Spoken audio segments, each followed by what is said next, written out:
Sometimes we walk up and check on the neighbor's stand of hardwoods where several lots come together in the middle of our country block.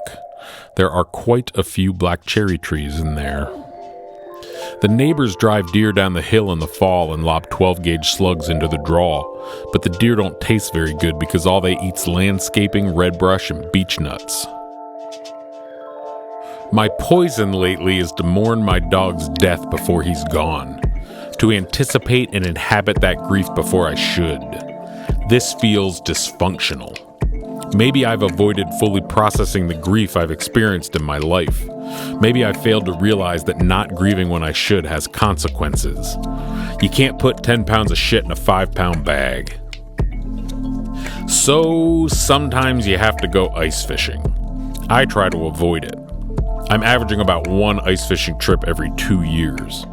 I see it as a good excuse to get outside in the winter and to drink in the morning.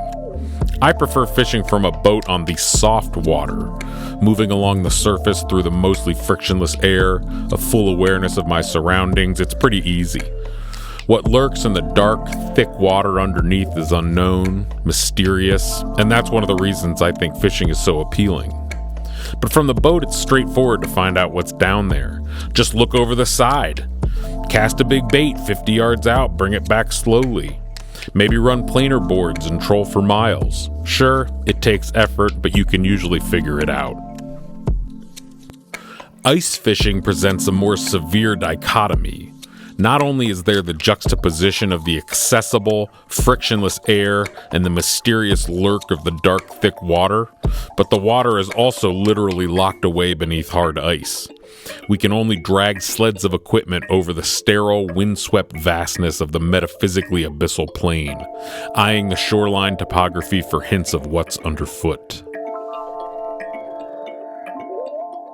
In order to unpack and hopefully process the traumas of my past, I must carefully pick one spot and drill a small hole through the mental callus that's built up there.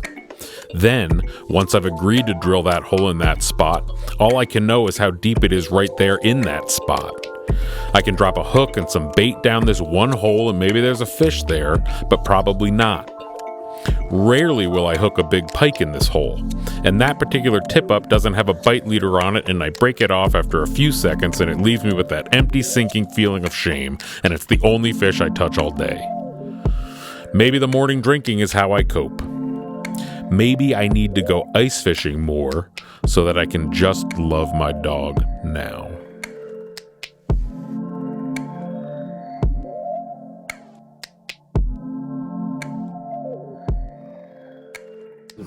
They're bloody deads.